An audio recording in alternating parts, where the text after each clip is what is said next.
This is now open for your input, your comments and questions. I'd remind you at the beginning, however, that Dame Nancy has to go just before 4, just after 4. So if you can think about targeting questions that are particularly pertinent to the academic sector at the beginning, we'll obviously share them across the panel as appropriate.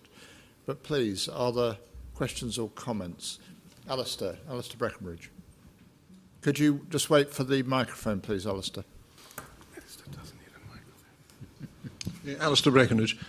I'm slightly surprised that the word quality has not come up from any of the 4 speakers. If you take, firstly, Nancy's talk about the quality of education, now that we're charging students a phenomenal sum of money to teach them, should we not by 2025 be ensuring that the quality of the education that they get is assured and probably better than it is just now? Secondly, from Patrick's talk, one of the biggest problems in new medicines and medicines is the quality of the medicines when you think in some parts of the world less than 10% of the drugs are genuine and many of them are counterfeits. And thirdly, with respect to Malcolm's talk, he mentioned mid-staffs, and surely quality must be the thing in the future which is going to underpin all the care that we give. And of course, Gordon's task as a regulator, and he recognises this, is to make sure that quality works. So, quality. Nancy. Yes, thank you. I sort of taken it as a given that I would hope that we would continue to improve the quality of our education and research in universities. But I would also counter that slightly by saying there is less, not more money available to universities to teach those students, albeit that burden is now falling on the individual. And the most stark figure that if you go back to the 1960s, there is now 1/3 of the level of funding per student than there was in the 1960s. So my hope for 2025 that we would have the highest quality higher education system in the world that is fully funded. Patrick? Yeah, I mean, I completely agree. The issue of counterfeit medicines and poor quality of medicines productions that come from elsewhere can be a really big issue. I tried to allude to that with the notion of trying to get access across the world. I think there will be a very different manufacturing paradigm that will ensure quality medicines at the right price, which will rely on a different approach to where you manufacture medicines. And then there are all sorts of technologies that allow counterfeiting now to be something that can be reduced because you can track the origin of what you're taking, which of course isn't just an issue for medicines, it's an issue for food security as well. Malcolm? Well, there are so many aspects to quality, it's difficult to know quite where to start, but I would suggest that there are at least issues about quality of outcomes for patients, but often patients care less about quality of outcomes than they care about quality of compassionate care. I recall one patient who said to me recently, "I'd rather die in Wakefield than be treated in Pontefract." There's a very strong and sentimental sense of localism which relates to quality, and I think sometimes the NHS has overlooked that sheer quality of compassion in care. And as you now get in any good service industry, it's the first impression you get as you go into the building that actually remains with you no matter what happens thereafter, and that's not always recognised in our NHS establishments. Gordon? Well, of course, Alistair is absolutely right. It's the key word that really should ripple through all of our thinking and talks. There are 3 aspects in medicines and in devices, and they're quality, safety, and efficacy. I tended to speak about safety and efficacy, but Alistair, I'm sure, will give me a brownie point for saying that when we go to inspect production plants and so on, that is really an aspect of ensuring quality. But you're absolutely right. We must do the best that we can do at every point of the business, and we must start with the highest quality ingredients, components, and end up with the highest quality products. Professor Tomlinson? I wonder if I could draw attention to health behaviours, and particularly I think what Nancy mentioned earlier on about the amount of research that goes on in health behaviours. Most of the talks, for obvious reasons, are focused on the treatment and management of disease. But I think I'd like to know a little bit more about what the panel thinks about the big topic of how we change health behaviours, and we can focus on a couple of examples, one of which is methadone in terms of harm reduction, and the other is e-cigarettes in terms of harm reduction in relationship to people who smoke tobacco. Thank you. Nancy. So I'm not going to try to answer the question in full because it's such a complex one. But I do want to reiterate my comment that this means that there will be involvement of experts, not just in health and life sciences, but in social sciences, and indeed in marketing. So there are many factors which influence behaviours: incentives, price, peer pressure, and marketing. And I think we need to look at the advertising of health and the way it's done in this country. So my response is a somewhat glib one, but to be very brief, would be a better integration to understand the problem across relevant expertise and therefore to provide a solution. Thank you. Malcolm, if we're going to move to a health service rather than a disease service, behavioural modification is going to be key. What are the thoughts of NHS England on that? Well, it's absolutely critical. I think one of our concerns with the new model of the NHS is that Public Health England is over here with a new remit in relating to local government. We're working as closely as we can with it, but as I will repeatedly deal with them, it's about saying we only succeed if they succeed. I think one of the big things that we face across the country as a whole is the rising level of obesity. So if we just start with that, then all of the things that Nancy has referred to are relevant.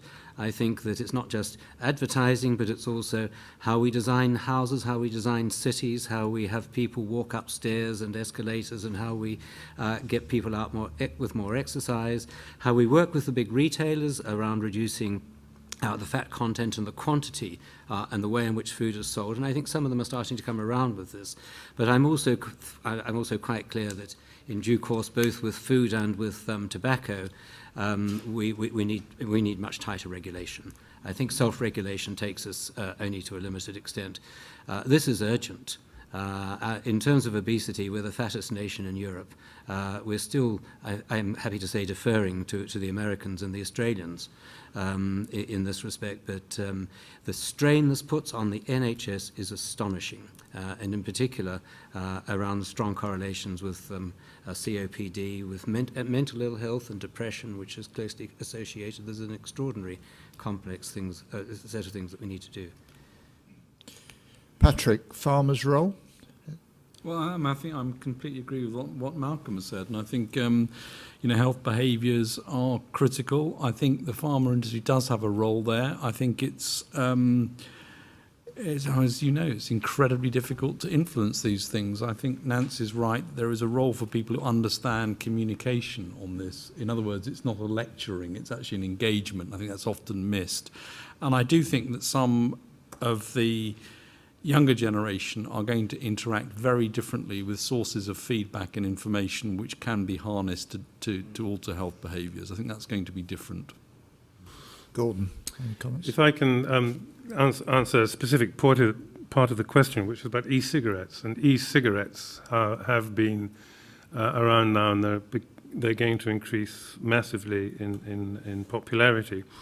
And the idea initially was harm reduction. They are an aid to stop smoking. Therefore, harm reduction is a good medical indication. We lobbied very hard indeed at Europe, the UK did, to ensure that e-cigarettes would come under medicines regulation.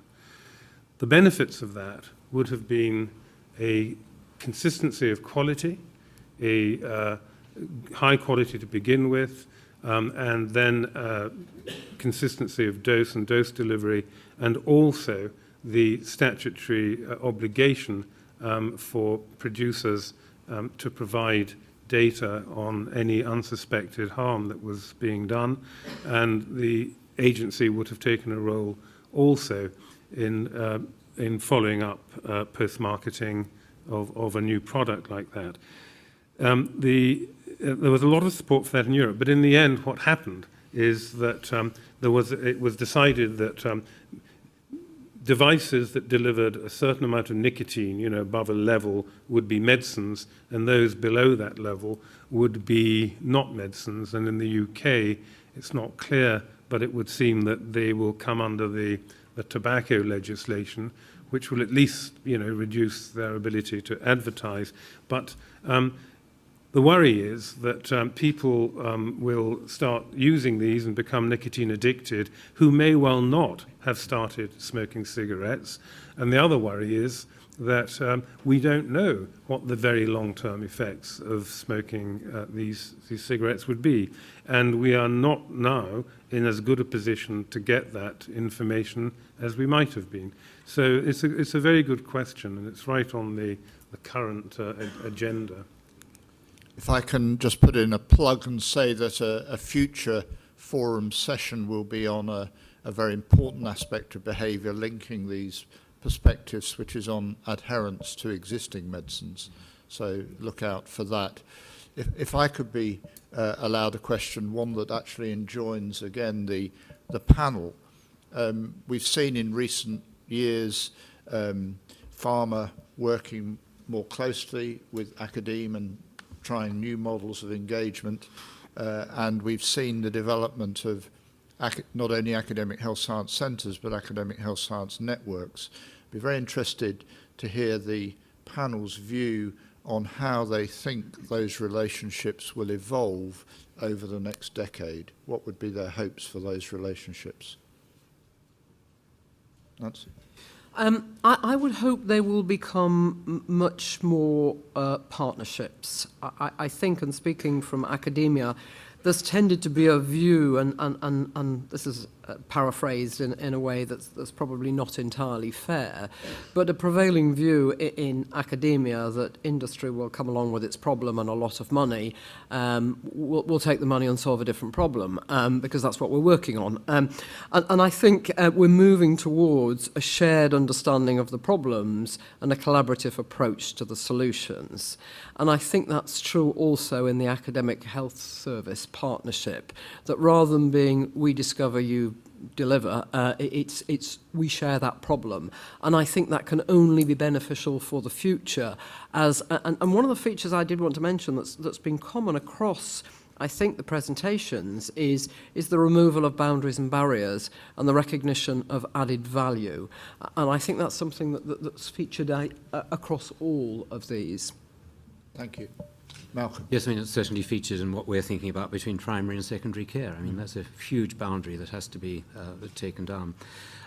Just a few words about AHSNs, because we are the sponsor of the Academic Health Science Networks, and unlike the AHSCs, we want these to give universal coverage across England. So there are 15 AHSNs, and I think that their function will vary quite significantly between different regions because they have different resources. Some are in regions with strong university structures and strong foundation trust structures and high levels of manufacturing industry in that region.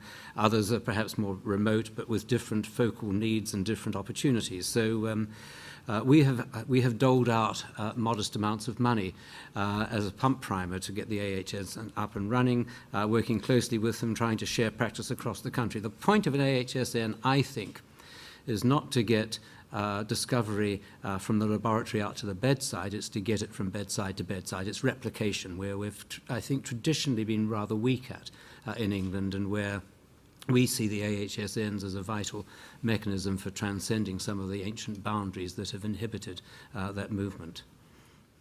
So, I mean, this is a critical area. If I think back to when I left clinical academia 8 years ago to joining industry, one of the common questions I got asked was, don't I miss the science? Which shows you a fundamental misunderstanding of what goes on inside trying to make a medicine. I think that's much less common now. I think there's a much greater understanding. The boundaries are much more porous. I'd like to see far more movement of people between sectors and back and forth. I still think we're risk averse in terms of people taking a chance on something, you know, whether it's a start-up company or whether it's joining industry and then going back. We need to make that much, much easier. But it's definitely better than it was. I think we also need to understand the power of not only experimental medicine going on in some of these things, but the real-world data and what that can tell us. So it goes back to your point about adherence. I mean, many drugs don't work because many people just don't take them. It's an important thing to understand. The UK has a huge advantage in understanding that if we can harness those data and do things like in silico trials and so on. So I think things are better. I think there's quite a long way to go still to make this where it needs to be. Jordan? Yeah, I'm speaking from experience of the Imperial Academic Health Science Centre. We've just had a recent meeting of senior people, and what struck me is that after this is the 6th year we've just been redesignated, there still seems to me an extraordinary level of lack of understanding about what an academic health science centre is supposed to be, what it does, what's in it for me, what is the value added over what we have anyway. So I would say that I know we started talking about networks, but I'm talking about a centre, but this is a process that if it begins by getting people to understand what they can offer each other in terms of research, education, better patient outcomes, better patient experience, better clinical services, then it's a great forcing ground. It's a fertile forcing ground to spread best practice out. So I'm very much in favour of AHSCs, the integration almost, but the intercogitation anyway with, is that a word? It It is now, yeah. with the academic health science networks, and from there I think we could achieve an awful lot. Okay.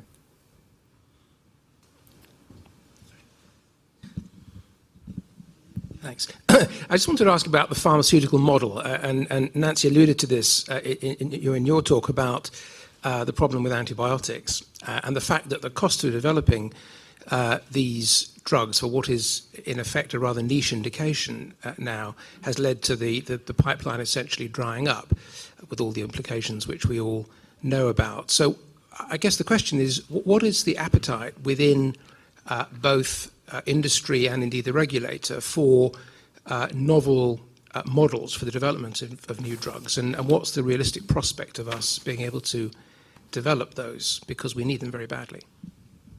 So I'll have a go at this one. I don't think the issue is niche drugs, actually. As I think I said, I think they're absolutely fine. That's what people go after. You know how to go after it.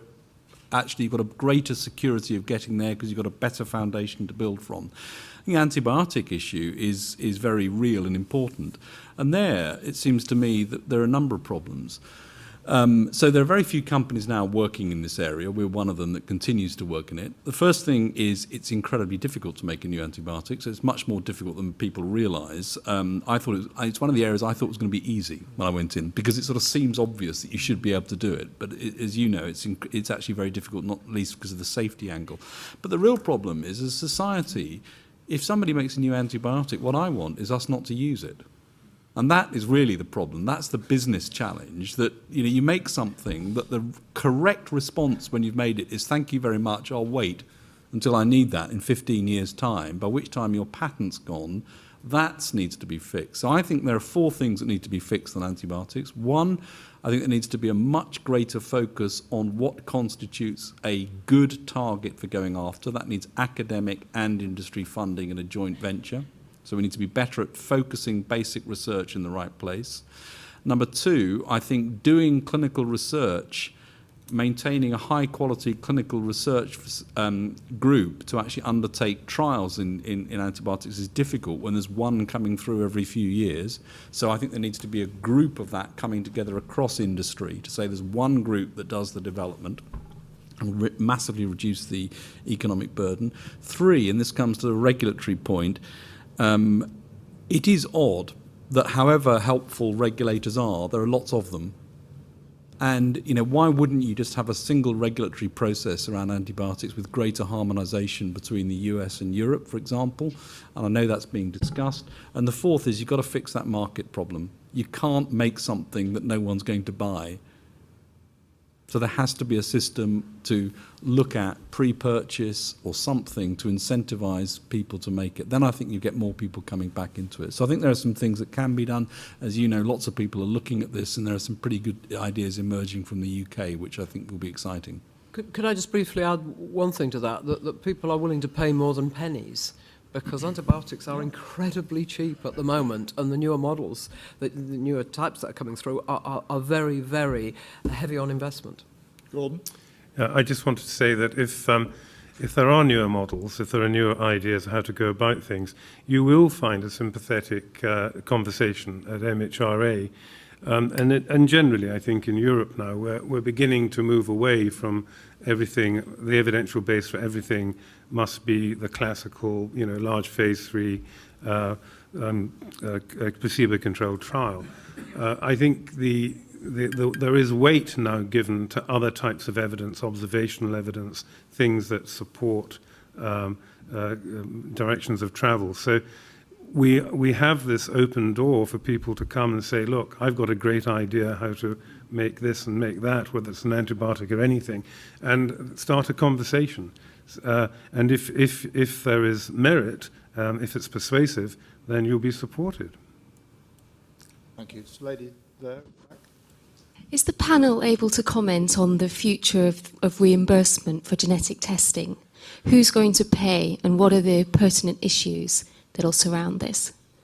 So let me have a go at this. I think once we can demonstrate the value of those tests and the clear link towards a diagnosis and therefore a treatment, they will become part of common health service.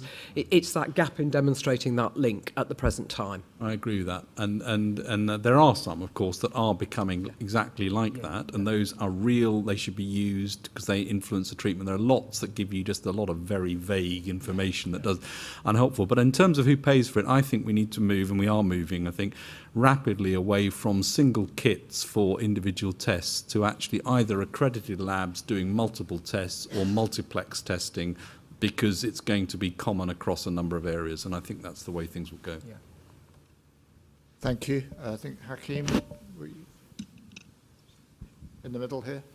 I want to raise the question of the sociological and ethical implications of these undoubted advances that are going to take place.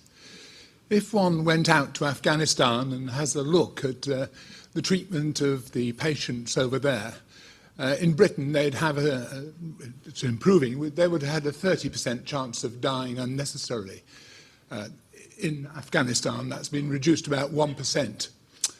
But the consequences have been the saving of enormous numbers of people with hideous injuries who previously would have died and now going to develop reasonable but not total recovery and be dependent on society. And this is what's going to happen with all these developments. In the 1418 war, a system of triage brutally rationed treatment to those who are going to benefit. The question I want to raise is that with all these benefits coming along, what happens when demand exceeds resources? That may happen from injury, it may happen for epidemics, but it's going to happen. I think when you take the whole question of healthcare, you have got an intrinsically very, very unstable economic position where you have a constantly increasing demand that can be met at present by a constantly increasing supply of new ideas and so on and so forth. Ultimately, that can't go on, that's clear. Reductio ad absurdum, we spend our entire GDP on healthcare. But the real question is, how do you stop it without having a multi-tiered system, you know, where the best innovations and the best cures are available only to the wealthy as individuals in this country? And that is also something like an analogy for what's happening at the moment around the world, where the wealthy countries are having a much better quality of healthcare than poor countries. I don't think there is an answer along the line of discussion we're having. I think we have to go back to the more preventive public health, behavioural topics of previous discussions and stop people getting these chronic illnesses which go on for 30 years or so, most of which, or many of which, can be tracked back to behaviour. So I see one of the long-term solutions to the economic catastrophe as real investment in what Nancy first brought up, and I think we've all alluded to, which is real behavioural science, human behavioural science. Malcolm? I agree with that, but I think there are two aspects to the question. I think the first is the question of throughput. How much can the NHS afford to do with its existing budget? I think a budgetary restraint on the NHS every so often is actually quite a good discipline. Remember that we consume much less of GDP on providing a comprehensive health service free at the point of delivery than most countries in the world. We're about equal with Australia and New Zealand. We're behind France, Germany, Scandinavia, and a long way behind the US. One of the consequences of the more expensive systems is that there's high transactions costs because of insurance claims and lawyers. You know, nothing wrong with them in principle, but the arguments about liability lead to defensive models, over-diagnosis and over-intervention. So I think the discipline is an important one. But the second question is interventions followed by adverse quality of life implications. I think that one is really very difficult.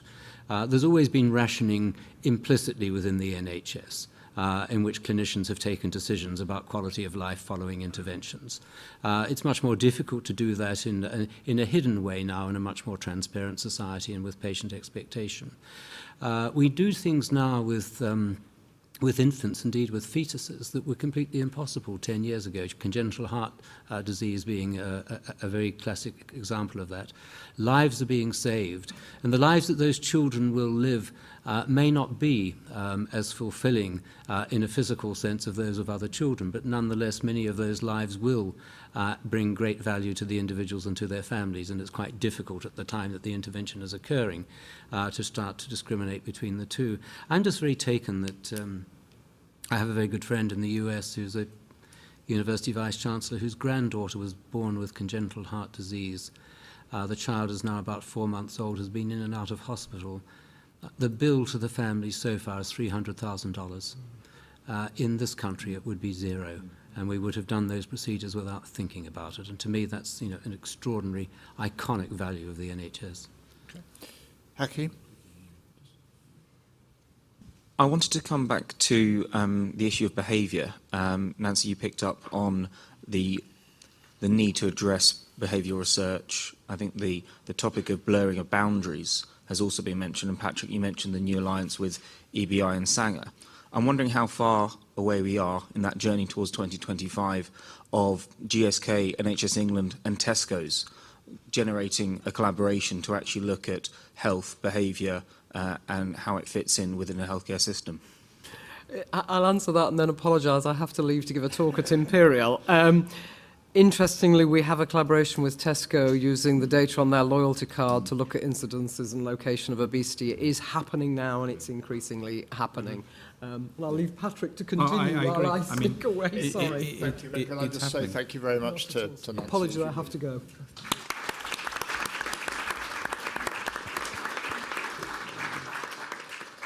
Sorry, Patrick, carry on. No, I mean, I agree, it's happening. I mean, I think that's what people are looking at, and you probably know the examples that have been used with club cars and so on from supermarkets, people who've got information arriving in the house to welcome the new baby that people didn't know in the house that their daughter was pregnant, and you can also do things on club cards and understand that somebody's pattern of behaviour looks as though they're dementing. So there are things that people are looking at in this area. All sorts of issues around privacy and personally identifiable information, but there are people looking at this. So I think it's not beyond the realms of possibility that you see those sorts of links. Malcolm? I can foresee it going in a completely different direction as well, which is so much of what we do at the moment in healthcare is tied to the NHS estate. Much of the NHS estate is inflexible, it's tied to a particular use, not readily changeable for other uses. So that's a major barrier to much of what I was talking about before. But why don't we see GP practices in Tesco's or in pharmacies? I would love to see healthcare brought out more into the community in a variety of different settings and the sorts of places that people go into every day, rather than it being confined into a particular formal historic setting. And while we're at it, why aren't we, could we not conceive in the future, as hospitals change their purposes in the ways that I was outlining before, that other uses come into hospitals? I mean, a combination of healthcare and education, I think, is a very powerful one, and different models of retail also.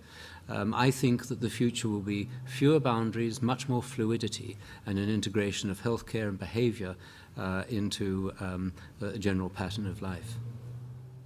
Thank you, lady.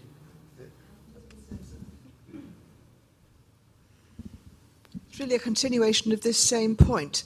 I was very impressed with what you were saying, Professor Grant, about the ability of the new users to know more information, seek it out.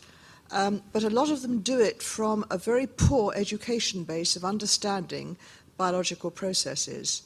And don't you think it's really important that the public should be better educated about biology, particularly human biology, but the basic science side of things, which enables them to ask the right sort of questions in order to be able to take advantage of this tendency to go there anyway?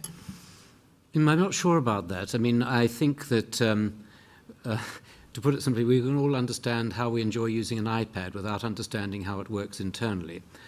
What I would rather know is when to go and see a specialist and when to rely upon the information that's in the public domain. What we're doing at the moment, I think, is having too much of GPs' time taken up with issues that in the old days, frankly, within an extended family, other generations would have given advice, particularly to a mother with young children. And it's not so much the biology, I think, as the life experience, the ability to access good information, the ability to access informal monitoring and measurement, and to know when to see a specialist and indeed what specialist it is. Nancy's already given us a plea for everybody to learn more mathematics, which I think is absolutely vital. But I think to assume that an education and biological process across the population would help, maybe going in the wrong direction. Sometimes it raises alarms which otherwise might not have been raised were that not the case. I've just been impressed by a group of friends who I meet in a completely different context, who are not scientists or in medicine, but who are creative in other sorts of ways. Their level of education matters when they become ill. And they very often don't ask their GPs the right question, and there are a lot of the things that they do on an everyday basis which you would think that they would know about, which they don't. So I see across the general population a level of ignorance which is sometimes shocking. And I interacted a great deal with my childminders' extended family some 20 or 30 years ago, and found the same thing. They would come to me to ask, as you say, the sort of community support side of things. But given some sort of explanation about how things worked, they were much better able to use the doctor's time and to an approach to looking after themselves. I get all that, but I don't think it's biological training. I think we can convey messages about conditions in much more simple ways and in simpler language. And also, frankly, the doctors should be asking the questions to take them into the route that allows them to understand the whole person and their condition. Can I just add a little addendum there? I think maybe more biological training of doctors might be better too. There's a real gap. There is a real gap there. I think everybody is nodding who trains doctors. I'm with you. I'm all for education And I think, a general level of biology is as worth having as a general level of history. I think we should all be educated. Sitting opposite you was my friend John Scale, and I remember asking him, we had a conversation once, and he said, if he were running the country, he would just spend every pound on education. Everything else will follow from it. And I think we've got to remember, I believe that too now, and I think we've got to stick to that. I think we would all acknowledge that valid, robust information that can inform people about their conditions is important. But I do think, going back to the behavioural point, we have to bear in mind that people make health-related decisions not just based on knowledge. It's their health belief system, the values that they hold, emotional responses. The fact that many people don't perceive probability in the way I suspect most people in this room do, even if they understand the concept. So I think there's a huge amount of work required to actually understand what decisions people make and why, so that the right cues and sources and so forth can be made available. But I think there are lots of people working on intuitive ways of getting information which actually lead you, in a sense, to an educational process as you're getting it. I think the challenge is the veracity of the information that's being looked at, and that, I think, is a big challenge, because the software developers and the hardware developers are actually far ahead of the biological certainty of some of the information. I think that's where we're going to see a big crunch quite quickly, actually, where it's easy to get information. It's just very difficult to know whether it's the right information, which needs expert judgment. Absolutely with it. Can I just add another layer? We just 3 months ago celebrated the fact that the adult smoking level in this country had fallen below 20%. 20%. For something that we all know. And we've got enough information, and everybody knows what is the effect of smoking. It's still 20%, doggedly. I think there's a question here.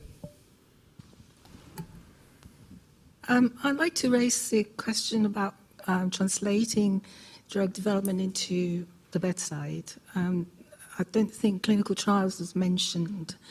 And I have detected, there are several levels of problems getting clinical trials done, and there seems to be a tension still between the NHS providers and the workforce, and the willingness or lack of time is usually what they say, and also from the other side, the parent, for example, would say that I would love my child to go into a clinical trial, but I can't access it. I heard about these and can't access it. So do you see between the industry and NHS networks that that's going to get better in 2025? I mean, the cancer networks seem to work quite well. Everyone goes into trial for the different types of drugs. Can we do the same thing for other diseases, like autoinflammatory diseases? Shall I forget that? I mean, I think it's much better in the UK than it was, actually. I think we've got statistics across all the countries we do clinical trials in, and the UK was shocking in our ability to operationalise clinical trials here. It's much better. I think a lot of the things that have been put in place, the clinical trial networks, the Academic Health Sciences Centre and so on, have dramatically improved that. Is it a culture within the NHS that clinical trials are important? No, I don't believe it is. And I think that remains a challenge. I will give you one example, which is we've been trying to run a large clinical trial of a very novel type in Salford using general practices, where we've actually randomised to current treatment or the new treatment, but with none of the usual clinical trial infrastructure. It's all done in electronic health records. It's something the UK could be outstanding at. It's been a real uphill struggle with, I think, a large majority of GPs saying doing trials is not our business. Looking after the patient in front of me is my business. And of course, you can understand that where that comes from. But I think that is an issue. So I still think it's a cultural thing. I think the UK is much better than it was, but it's an area that needs to improve. I also think if you look forward in cancer treatments, I've got a view here that with the advances made in some of the knowledge of mutations driving cancers, there ought to be many more medicines than there are. And I think that needs a different development program for how industry and biotech think about making those medicines, but it then needs a very different trial paradigm where you start randomizing patients across multiple different treatments in real practice. That's a big change that was done, as you say, in paediatrics. It hasn't been done beyond it. I would just add that I do think this is an area where academic health science networks can start to bring about a reduction in the huge variation that we have on the provider side. And we have some institutions that are outstanding at clinical trials and some which seem to be quite resistant to them. Different governance, different consenting arrangements, different excess treatment cost arrangements. And if the AHS can get a grip on that, AHSNs can get a grip on that, including with primary care, which will be an important part of what they do, we can't do this nationally. We can't do it by top-down prescription. We can do it by facilitating, but it requires local leadership to rationalise what's at the moment a highly fragmented picture. If I could just add to that, and again plug the Academy's report on the regulation and governance of clinical research, which was attempting to respond to the dire statistics that Patrick alluded to, and certainly they are improving, and there is groups of hospitals coming together to get common sign-off, which is beginning to speed the process further. But we are fortunate. We've got the chair of the Health Research Authority in the audience. Jonathan, I'm sorry to leap on you, but wonder whether you wanted to make a comment on this important issue. Thanks very much, John. Yeah, Jonathan Montgomery from the Health Research Authority. I mean, I think there are a number of things we have to crack into this. And one of it is just about coordination.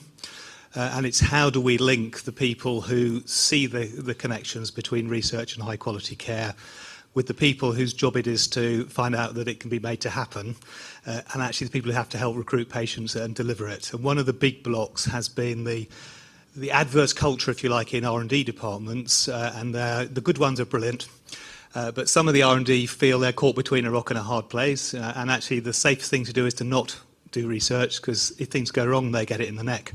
If they don't happen at all, no one particularly notices. And I think that's a version of the averseness that we see in GPs, is they know what they will get credit for. They also know they won't get much pressure if they don't get involved in research. So we've been working on how can we try and crack that and coordinate the processes of the way through. We're waiting for a decision from the Department of Health on shifting a bit of resource around so the pathway to get projects approved through ethics and through R&D is coordinated as opposed to left disjointed. I'm promised that we'll get an answer soon, because I'll have indicated in the House that we'll be told one way or the other fairly soon, and we'd be delighted to make sure everybody here gets known through an email circulation as soon as we get an answer. Thank you very much, Jonathan. It's interesting how the issues gravitate to behaviour and particularly risk-averse behaviour. There was a gentleman there who's been waiting for a long time. I was wondering whether the panel would comment on the contribution of physical sciences and engineering to some of these changes. When one's thinking about behaviour changes, you can think about the reduction in road traffic deaths, where you've got behaviour change and technological advance contributing. And a biologist's approach to that might be to look at the genome of bad drivers and good drivers, whereas engineers would take a radically different approach. In fact, one of my engineering colleagues has said he will have failed if his 3-year-old daughter ever has to drive a car herself. So there are many realms in healthcare behaviour change where I think engineering and physical sciences could contribute. Thank you for that. So, completely agree. Actually, I was interesting when I was visiting Google a few weeks ago. I don't know if you've ever driven around there, but they're self-driving cars. They're testing on the roads around there now. It's really rather weird when you're driving along and the car next to you is not being driven, but it's on the highway. But I think there clearly are massive technological bits to this, and I think we've mentioned monitoring and sensing and a whole range of areas where I think there are going to be technological fixes, and the coming together of physical sciences and life sciences in this is I think a very, very hot area, and many companies that specialise in things that you don't think of being health are getting into health for exactly that reason. Samsung, big healthcare division, Google, big healthcare division. Lots of these people are getting into it and actually bringing. I mean, if you speak to some of the people at Google, one of the most amazing things is, of course, they think they rule the world. They think they're going to cure all this. They think there's not going to be a problem by the time they've just got their really smart engineers onto the issue, which is very exciting. How much they'll do, we'll see, but it's exciting. Okay. Dennis? As one of the GPs here, I'd like to respond to the sort of sense of disappointment in the room that general practice is not playing its proper part in the exciting developments we've heard about. Could I just say that I think there are some very strong reasons for that. And as the theme of this afternoon has been about building partnerships, I'd like to suggest that the strategy for the NHS and for academia is to build the same kind of partnership between academia and hospital specialists to replicate that in general practice. The sad truth is that GP training is research blind. There is no training at all in research methods or research. They have a situation where the physicians outside hospital are trained 2 years less than the physicians inside hospital. They have never had the opportunity to learn the excitement of research, and they are actually very hard-pressed in service terms. But 10% of British consultants have an academic appointment. It's less than 1 in 1,000 for GPs. And the sort of problems that colleagues are saying on the platform, they can't get response from the practicing profession, is the practicing profession does not have seeded within its practices enthusiasts for research who are doing research in general practice, enjoy it, and see what we're talking about today. I think that's a challenge for your academy, as you know, President. I think it's also a challenge for the NHS. It's perfectly possible, but it does need strategic direction. I could just say that I agree 1,000%. I would put training in research into undergraduate programs. I would put it into sixth forms in schools. There are skills that are needed to begin to ask questions in any area, and they should be embedded deeply in the educational system from school on, certainly at undergraduate level. You should not get to a professional level of being a GP and discover that you haven't been given any skills, to do research. So I agree with you 100%. Any other comments? If not, please. I think the gentleman here has been waiting for some time.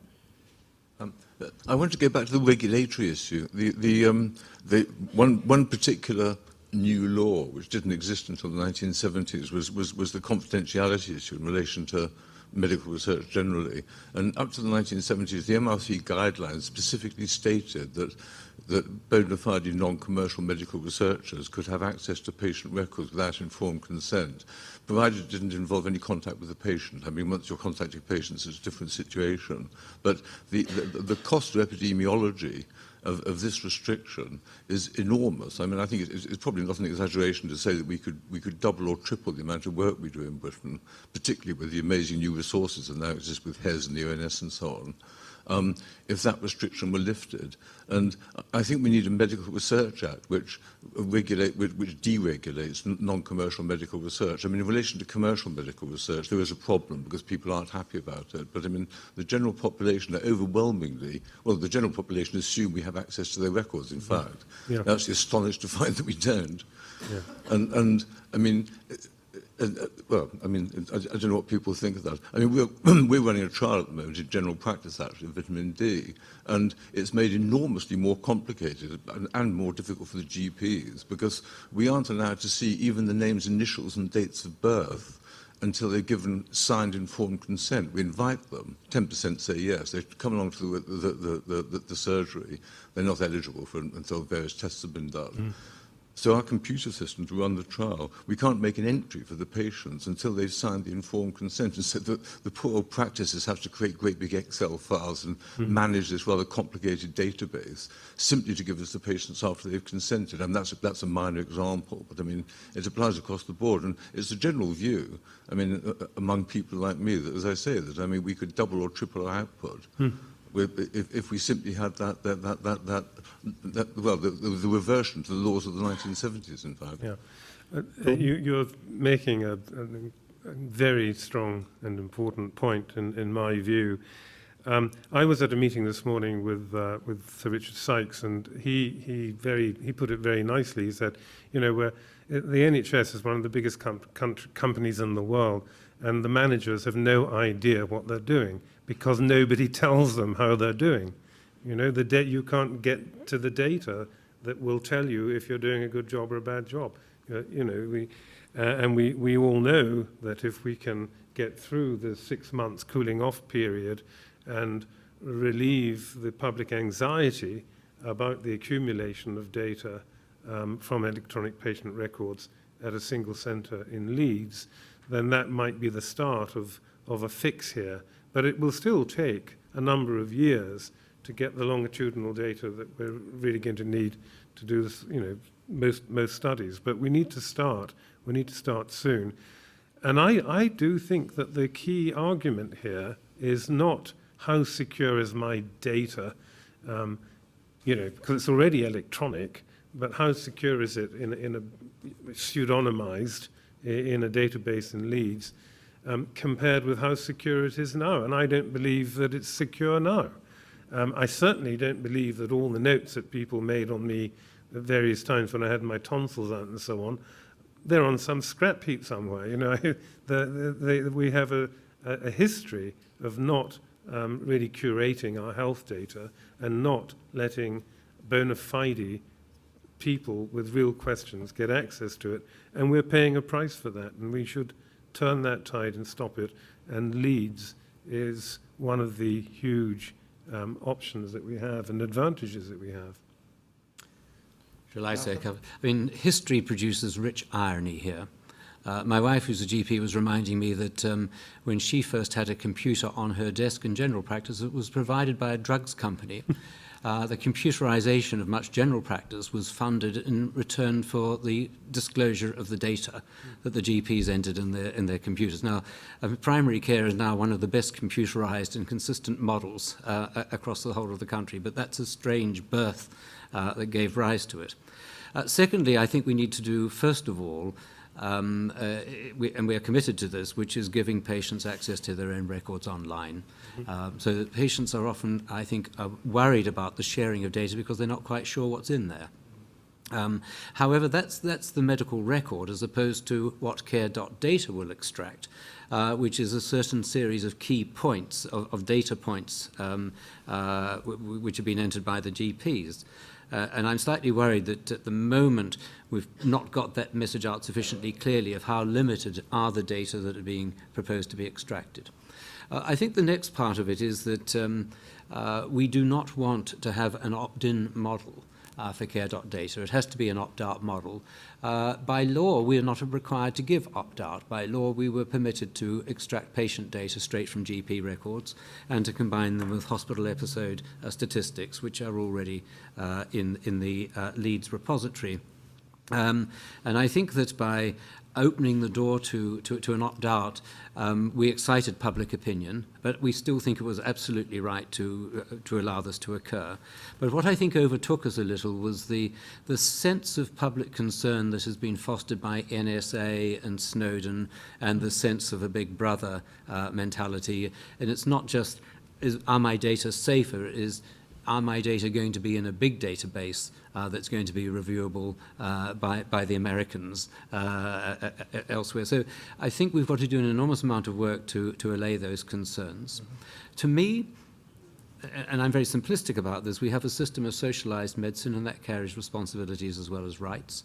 And one of the responsibilities, I think, is to allow my data to be used to improve the health care of others. And that is surely the fundamental theory of a model of medicine that we have. So I think we need to work as hard as we can to ensure that we get the data that allow us to run a healthcare system that, with those data, could be the best in the world. One point, the only difference between the present law and the law that existed before is that you have to go to a further committee. You have to go to what was PIAG, and then the NIGB, and now the CAG, for permission to do this. You can get the permission, but why can't any ethics committee give that permission? I mean, ethics committees are actually, they're extraordinarily good and competent. Why can't you have a situation where a medical researcher simply goes to an ethics committee and says, this is what I want to do, and the ethics committee says that's okay? Because we're trying to allay, I think, public concern to which the politicians are quite rightly very sensitive, and we need to. There will be amendments coming through on the current care bill going through the House, which will, I think, secure for us one of the tightest governance regime for patient-sensitive data anywhere in the world. And I don't think we can go further than that. We can never give a cast-iron guarantee. But I think actually there have historically been ways in which patient-sensitive data have been dealt with in this country which are not good. which have not been good practice but have slipped under the radar. So I see this as a turning point, which is to give a guarantee that for the future our information governance will be as tight as we can make it. Secondly, that access will only be granted through a process which is open and where the applications and the outcomes are public as well, so that patients can be assured who is having access and for what purpose. Please, lady at the back. On the topic of adherence, I was just wondering what the panel's views are on the Proteus pill, whether you think it has a role to play in improving adherence in the future, and whether you think the potential benefits could outweigh the costs. Patrick, do you have a view? So, really interesting technology. So this is a pill that can actually tell you whether you've taken your tablet and send a signal to your phone, and then you can work out whether you can be reminded and so on. Is this the one you're talking about? Yeah. So, do I think that's going to be what people... I don't think the primary problem is whether you know you've taken it. You choose not to take it very often, I suspect. And so I think the Proteus pill is very interesting from a clinical trial perspective, so you can understand what the relationship is between taking it and response. I think it's very difficult, personally, to conceive why you'd build that into everything you swallow. I mean, it just doesn't seem like a sensible way to me to go forward, and I doubt that it's going to have the big societal impact on adherence. That would be my view.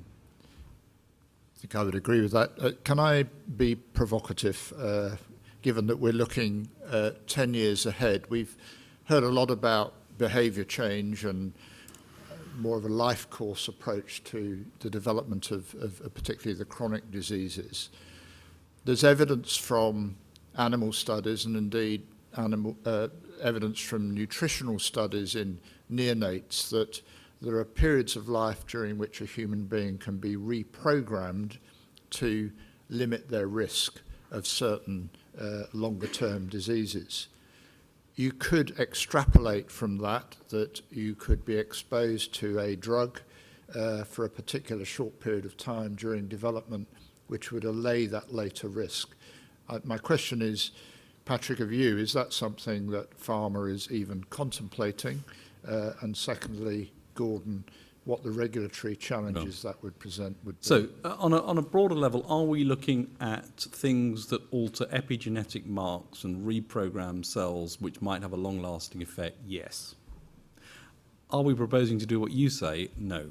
Because, I mean, I can't even conceive how you'd go about doing that at the moment. I can't conceive what the ethics, the clinical... what would the clinical trial be? I've got no idea. So the answer is no. But yes, we are looking at things that alter epigenetic marks in cells, particularly in the field of cancer, where we think it may be possible to give short treatments that have long-lasting reprogramming effects, and in immunoinflammation, where we can also see that. It has been done, of course, in formula feeds, and if you think of that as a form of nutraceutical, right, perhaps... Yeah. I think from the regulatory point of view, although it's a much more scientifically complex setup, the principles would remain the same. Is the product of a high quality? Does it do what it says it does? Is what it says it does worth happening? In other words, is it efficacious? Is it safe? And do the benefits outweigh the risk? And, you know, with the clinical dividend, the health dividend, outweigh the potential risks, which would not, at the point of going onto the market, be fully known. But I mean, just as a general point, coming back to lawyers again, Malcolm, but I mean, I think it's interesting. We've got a medicine that's in trials at the moment, which is about trying to prevent premature labour.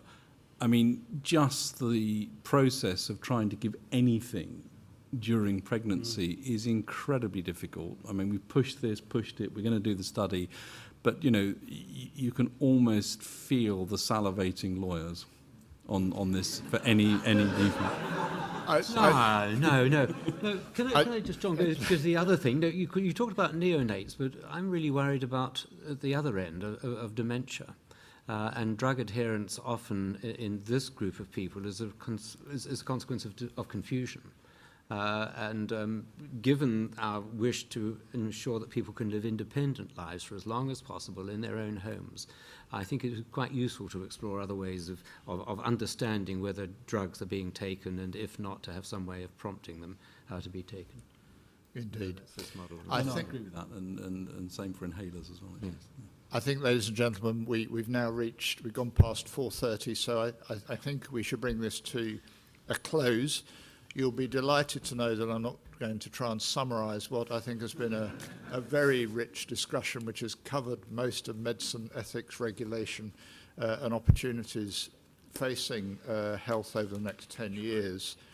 I would make a couple of comments, however, that what stood out for me in the presentations was a reassertion of the centrality of the citizen or the patient. Quite compelling in terms of Nancy's comments about patient and public involvement, the change in the transactional relationship between patient and professional that will occur over the next 10 years, the way the NHS provision needs to be more focused in that way, personalised therapy, and viewing regulation as a benefit-risk equation. And then the other core point, of course, is the fact that so much of this is dependent on behaviour, whatever the technology might be. I hope you've enjoyed the dialogue and the amalgam of the different perspectives that we've heard.